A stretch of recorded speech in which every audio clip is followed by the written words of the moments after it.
Hello, everyone, and welcome back to the Vinson Voice, a weekly magazine where we talk about what's happening in Veterans Affairs at Carl Vinson VA Medical Center. I'm Dr. Frank Jordan, your host, and we have an interesting show today. One of the things we're trying to do here at the Vinson Voice is emphasize the partnerships that it takes to keep VA going and make us positions us so that we can care for America's heroes in the way that they deserve, respecting their service. And so to do that, we're inviting some of our community friends in that work with us here at the Carl Vinson VA Medical Center. And this morning we have Mr. Keith Fields, who's the director of the Lighthouse Adult Daycare. Oh. And we're glad to have you here, Keith. Hi, Frank. Glad to be here. Keith, I know we'll start off. I know that your dad is a veteran. He is. You want to tell us a little bit about him and his service? Sure. Dad's a World War II veteran. He was a machine gun sergeant. He saw lots of action in 5 different foreign countries. He was part of the cleanup for the Battle of the Bulge. Was a Silver Star recipient, and in my mind, a true World War II hero. And I'm delighted to say that he is here today. He was 98 years old about 2 weeks ago. Wow. And we're very happy with the care he receives here at the VA. 98 years 98. old. That's fantastic. Incredible. You know, one of the things I like about hearing the stories, especially about the WW2 folks, is not only that they went and did the amazing things they did in defense of our nation, historical things that we hear about in school and you see in the video games and the movies, but then they came back and lived fruitful, prosperous lives. They just kind of melted right back into the stream of things, and that's kind of how you prove the worth of a democracy and the things they defended. They came back, they defended it, and then they came back and lived it. Isn't that fantastic? My dad's a classic example of that.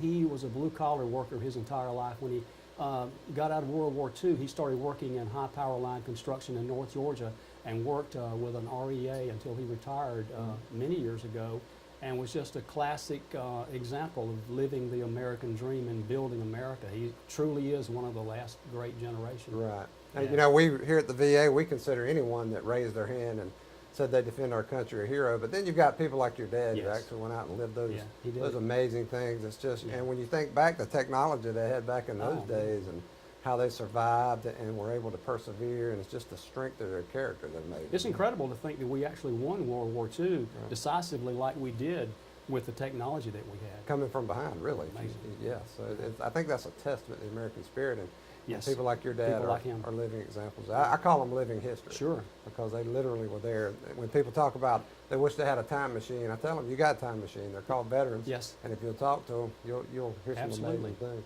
Now, so Keith, you've got a personal connection with veterans issues, but also as a director of the Lighthouse, you do a little business with us here, and that's Sure. one of the reasons I wanted you on the show. So just tell us what the Lighthouse here in Dublin does for people. Sure.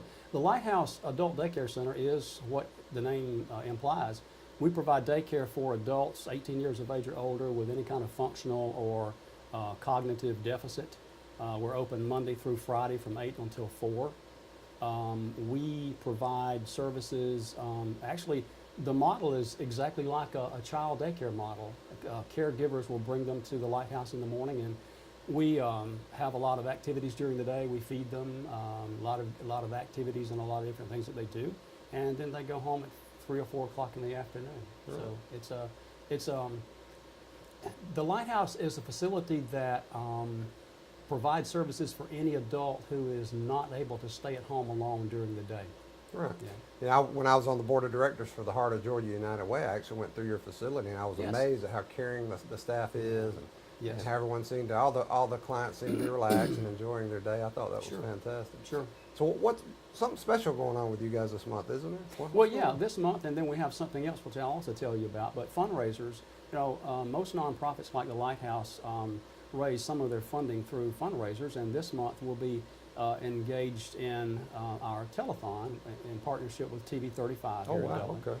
And so the entire month we'll be talking about dementia, Alzheimer's disease being one form of dementia, and so we hope to raise a lot of money through donations and sponsorships from local business people during the month of July. Now, Dublin, Lawrence County, and Middle Georgia community, they're generous people, so I know they're going to come They out are. and support They you are guys. very generous people. We've had the telethon, I think except for last year, the telethon has been an annual event for about the last 10 or 12 years. And over that time, we've probably raised through the generosity of the community, we probably raised about $250,000. Oh, So outstanding. It's fascinating. It's That's great. fantastic. Yeah, and we have another fundraiser that is an annual fundraiser. We're just getting it started right now, but we do a pickup truck giveaway in October every year. So wow. we've gotten our sponsors engaged for that, and we'll be getting the pickup truck in the next few weeks and getting tickets on sale. So that's always a big fundraiser too. Now, where's the pickup truck coming from? Well, the sponsors donate the money for us to purchase the pickup truck, Okay. and we just purchase a good pickup truck that we Right. find somewhere in the community. And in the past, we've actually purchased it from one of the sponsors being the local 4 major auto dealers. Well, that's fantastic. Yeah. Can't do any better than to be generous and support your Lighthouse Daycare and get an opportunity to get a new truck. Right? Absolutely. Well, Keith, I want to make sure everybody knows your number just in case. Again, he's Keith Fields, the director of the Lighthouse Adult Daycare here in Dublin. And that number is 478-274-0003. Is that right, Keith? That's right. Sounds good. Keith, I want to thank you for not only for coming in today to talk about what you're doing and being a partner with the VA here, but also on behalf of the VA and a grateful nation, pass on our thanks to your dad. And of course, we see him every day, Sure. and we talk to him. But it's good to publicly acknowledge Yes. it seems like such a long time ago, the World War II, but those people lived that, and the reason we're able to be here today and have a show like Because this of them. is because of people like your Sure. dad, and that's just fantastic. So thank you for being here. Thank you. Keith. My pleasure. We'll be right back in just a few minutes with more Vinson Voice. I am very delighted to have Dr. Sandra Hollander, who joined me last year. In fact, she is the only female oncologist in the Middle Georgia area. Some patients feel much more comfortable going to a female oncologist than to a male oncologist, and that's perfectly okay. For patients with breast cancer or ovarian cancer, sometimes they feel better that they can discuss these things with a female oncologist. Dr. Sandra Hollander is a great physician. People love her. She's triple boarded. She's board certified in hematology, oncology, and internal medicine. Anybody who prefers a female oncologist would feel better seeing her. And you can always call our office and make an appointment. Don't settle for anything less than the very best when it comes to your health. The Cancer Center, here in Lawrence County, is Dublin Hematology and Oncology Care. Hello, everyone, and welcome back to the Vinson Voice. Next with us, we have a gentleman who's a good friend of mine and from a service that is near and dear to my heart. One of the things we emphasize here at the VA is the spiritual needs of our veterans, but it goes beyond just spiritual. Our chaplain service here at the Carl Vinson VA Medical Center and across the VA, they do great work in trying to provide counseling services and a lot of other things to our veterans. And some of the things they do, if we didn't have these chaplains here, I don't know how we get this stuff done, but they do amazing work. So today we have Chaplain David Julian with us, who is also an Army veteran, right, Chaplain? That's correct. Chaplain, we're glad to have you here. Tell us a little bit about your military service before we start talking about chaplain stuff. Well, I went into the service in 1991, right during the Gulf War.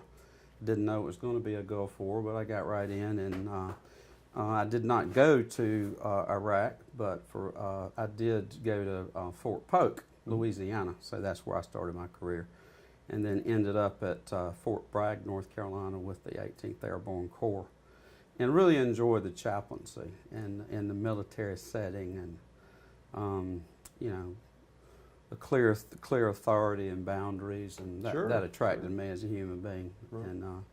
and the spirit de corps, and just being part of the military. Fort Bragg, the biggest military base in the world by population, That's 50,000 correct. plus. That's right. Right. That's fantastic. Yeah, a lot of veterans talk about the structure, how they appreciate it, and that's a human desire is to have structure, stability. So that's one of the things I like about the military. Well, in the Army too, the chaplain is right underneath the battalion commander. Right. So he's his special officer in terms of morale and spirituality in the battalion. And of course, we did a lot of counseling in the Army, and I enjoyed that, and learned a lot of things in the military in terms of how that's computed into the VA. Jumped out of airplanes, didn't you? I did that too. Tell us a little bit about jumping out of airplanes, John. I loved to jump. It was hitting the ground. I didn't like so There's much. always a rub, right? And The jumping was fun, the hitting the ground was had a fun. night jump one time. It was at 2 o'clock in the morning. It was a Right. mass attack. We had the British there. We had Germans there. And I just happened to decide I was going to be the first one out on the stick that night. And at 2 o'clock in the morning, you can't see anything until you get to the rise. So when I got to the rise, and I realized I was in the trees. Oh, no. So I got banged up pretty bad on that one. But I loved jumping. But you survived, and now you're our chaplain That's here at the right. VA. Now, you know, one of the things I try to emphasize to people is it's easy to think of things like chaplain service as an add-on. It's easy to think, okay, well, we need chaplain. But I don't think people realize just the effect you guys. I've known veterans and military folks who wouldn't have gotten the help they needed if it weren't for a chaplain being in the right spot at the right time and being influential. So sometimes when we can't, as clinical people, we can't reach someone, the chaplains are the ones who get the job done. So has that kind of been your experience in VA and your other chaplain work? Yeah, I think you know, one of the basic similarities about the Army and the VA is that we honor the free exercise of religion. Mm-hmm. So we, in the free exercise of religion is just to honor every faith group and to not push ourselves onto them in terms of our own faith tradition, because there are many faith traditions. Sure. And so I have a respect and honor for all faith traditions. And in the VA, we're not really supposed to engage the patient right away about their religious tradition or the practice of, but to, you know, engage them as a human being that has needs and may need to share some deep-seated stuff they need to talk about. Sure. And so if indeed when we go in the room and they start talking about their faith and their tradition and the practice of, then that's fine. But a lot of times, you know, I look at faith tradition and spirituality, even though they can be similarities in those, spirituality is about what gives a person meaning. Mm-hmm.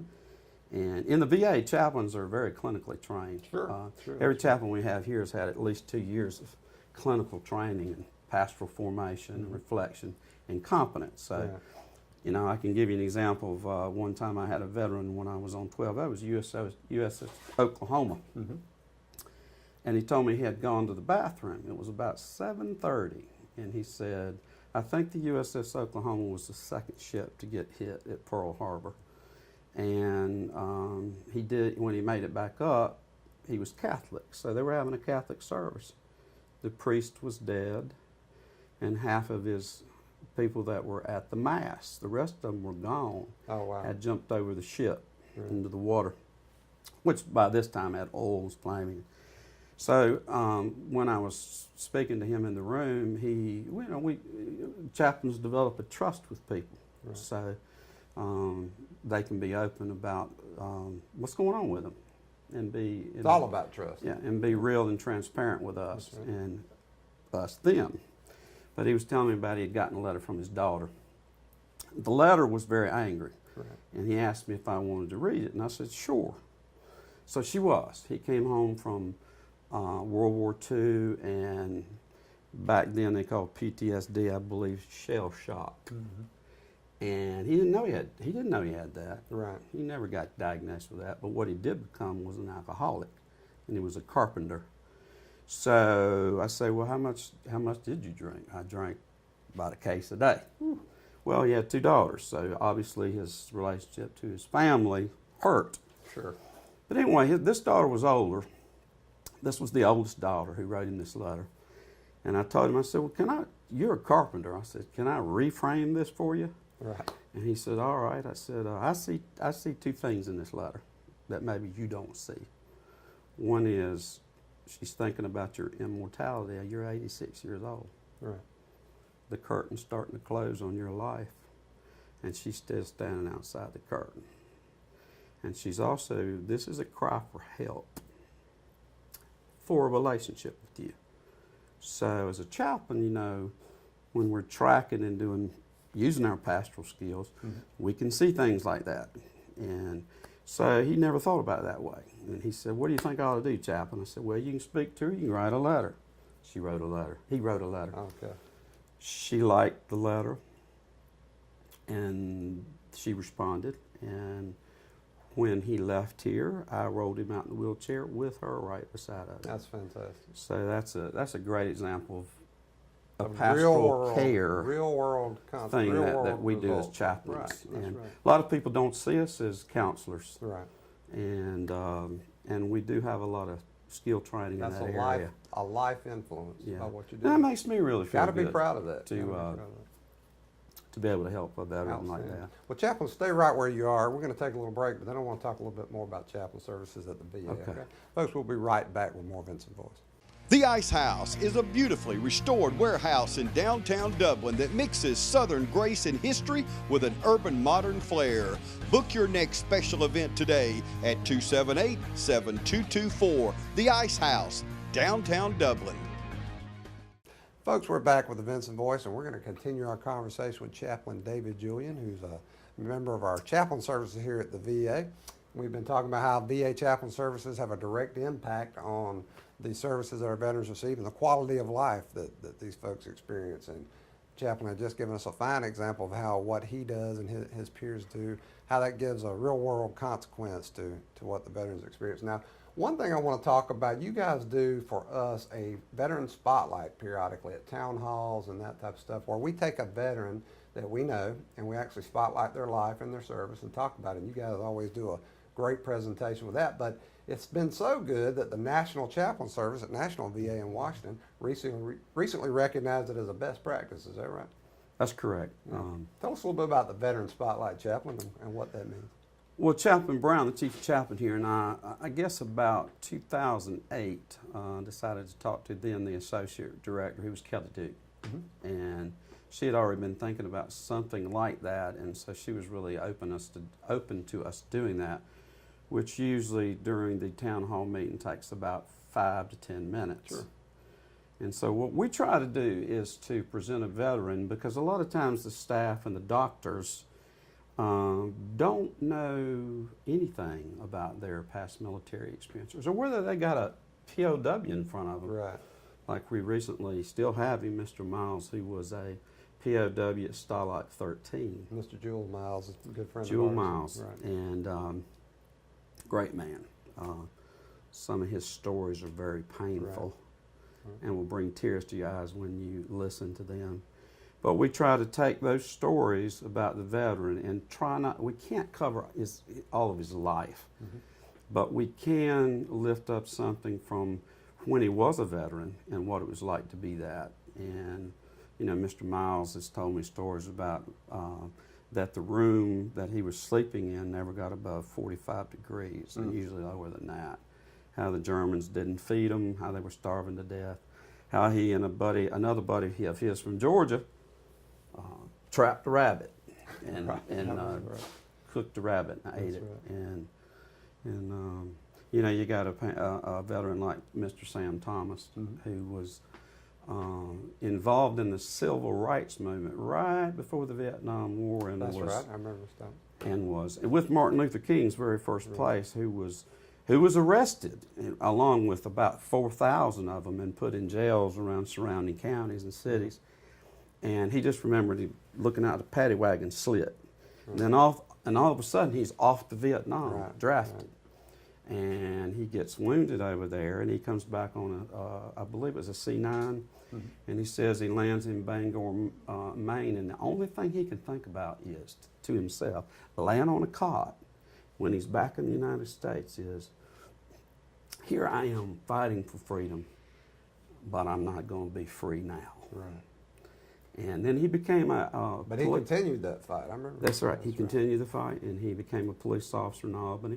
And it's when they were segregated. Sure. So he said he recalled the very first time that he and a white officer were in the same squad car together, and they just hit it off. Right. And were immediately friends, and their families were friends.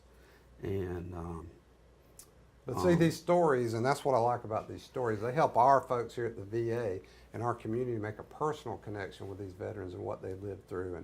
And you can even see in that story about Mr. Thomas and about Mr. Miles how everything touches everything else. So VA is not in isolation, and the community partners are not on their own. We're all working together for our veterans, and these stories to me help our folks here understand that they're caring for America's heroes. And these doctors and these nurses and these nurse aides see this veteran in a different light, Right. and all of a sudden, they often get more respect, and people are more patient with them because they say, "Okay, this guy was at Starlight 13," Right. and so Which many people know from TV and history lessons and that kind of thing. So when yeah, you- I said to him one time, "Okay, Hogan's Heroes, Starlight 13." He said, "Chaplain, this ain't no Hogan's Heroes." He said, "There wasn't no Colonel Klink and That's Sergeant Schultz That's right. in Starlight it was 13." serious business, wasn't it? And he said it's a very painful experience, and so we communicate that to our administration, to our staff, and it makes a lot of difference. And that's how the Veteran Spotlight works. You Right. take 5 minutes, 10 minutes, and you're taking these folks who are caring for these heroes every day, and you're letting them see this is who you're caring for. You know, this is there'll never be another Mr. Julian. This is a war hero. That's This right. is a- They're this war is a heroes. veteran. This They're is- the people who literally defended our freedoms so that we can be here to even talk about them today. That's fantastic. Stories make the connection, don't they? That's right. Now, what else have you guys got going on in chaplain service? I know you're Well, we've involved in worked a lot of over stuff. the years with mental health in terms of doing groups with the mental health program, in terms of talking to PTSD and substance abuse, and the homeless program was about the self-esteem or shame and doubt or dependency and interdependency, those kind of things that would help them in their growth journey. We do a lot of programs here at the VA. Sure. Yeah, I see you guys. You're all over Our, the place. And and to brag on our VA, we literally have more people at our worship service than some of the other VAs in the Business 7. well, that's fantastic. So we have anywhere from 58 to 60 on Sundays. Now, those services are open to the public, right? That's correct. Anyone And can. we're inclusive. That's right. We're inclusive of all religions. We have Sure. one man that comes about every Sunday to the Protestant service who's Muslim. Right, It's very unique. right, sure, And I always try to make him feel comfortable. sure. We've had Muslim veterans, a number of Muslim veterans, who we actually let come into the chapel and use the chapel, which is during the week neutralized. In other Sure. words, there's no Protestant crosses or anything that says this chapel's just for one Trying religion. very hard to honor all spirituality, right? Right. Right, So, that's fantastic. So those services open to everyone on Sundays, and That's we right. hope to see them right here on 2B, second floor, building 2. We participate In our with you, chapel. Frank, in That's right. all the flag ceremony That's right. day, the Sure do. memorial service, the Veterans Day service. So chaplains have a wide role at the VA. And in we terms call of what on we, you a lot. That's right. And we very much we appreciate what you do. appreciate you letting us be a Glad. part of it. It's a team. It's That's right. absolutely a team, and that's why we're trying to emphasize that it's not just us, it's our community friends too. Well, Chaplain Julian, thank you for your service, and thank you for being here this morning, and keep on doing the good work. Thank you for your service in the Navy. Thank you, sir. And that's it. We'll be back in just a few minutes for more Vinson Voice, talk about some events.